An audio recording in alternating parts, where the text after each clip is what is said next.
दोस्तों आज से हम इंडियन पॉलिटी का लेक्चर शुरू कर रहे हैं, जिसमें हम हिस्टोरिकल बैकग्राउंड यानी कॉन्स्टिट्यूशन के जो डेवलपमेंट का बैकग्राउंड है उस पर हम बात करेंगे। अगर आपको हमारा वीडियो पसंद आए तो आप हमारे चैनल से जरूर जुड़ें। 1761 का जो पानीपत का तृतीय युद्ध हुआ था, उस युद्ध ने यह साबित कर दिया था कि भारत के शासक कौन नहीं बनेंगे, क्योंकि 1761 का जो पानीपत का युद्ध हुआ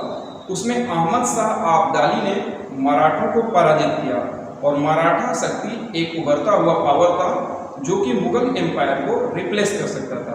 तो इससे यह साबित हो गया पानीपत के युद्ध से कि मराठे अब भारत के शासक नहीं होंगे। इसके बाद 1764 ईस्वी में बक्सर का युद्ध होता है और बक्सर के युद्ध में अंग्रेजों ने ज्वाइंट सेनाओं को हेक्टर मुनरो के नेतृत्व में परास्त कर दिया और इसी युद्ध ने अंग्रेजी ईस्ट इंडिया कंपनी को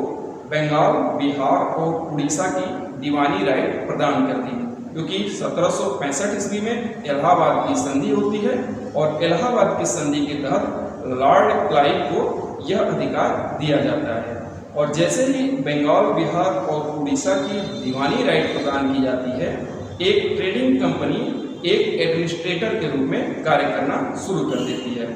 और 200 साल लगभग भारत में वो शासन करते हैं। इस शासन के दौरान जो बीच बीच में अधिनियम आए उसी को हम हिस्टोरिकल बैकग्राउंड या कॉन्स्टिट्यूशनल डेवलपमेंट के नाम से जानते हैं। सबसे पहले अगर ब्रिटिश ईस्ट इंडिया कंपनी के फाउंडेशन की बात करें तो 1600 ईस्वी में ब्रिटिश ईस्ट इंडिया कंपनी को बनाया गया था और क्वीन एलिजाबेथ द्वितीय से इसको एक्सक्लूसिव राइट दिया गया था कि वो ईस्ट इंडीज में व्यापार करेगी। एक्सक्लूसिव राइट का मतलब ये था कि उसे भारत और ईस्ट इंडीज में सिर्फ ईस्ट इंडिया कंपनी को ही व्यापार का अधिकार होगा, कोई अन्य दूसरी कंपनी इस एरिया में व्यापार नहीं कर सकती। और इसी ईस्ट इंडिया कंपनी ने आगे चल के 1765 ईस्वी में जो बक्सर का युद्ध था उसके तहत बंगाल, बिहार और उड़ीसा की दीवानी प्राप्त कर ली थी और एक ट्रेडिंग कंपनी से ये एक टेरिटोरियल पावर में कन्वर्ट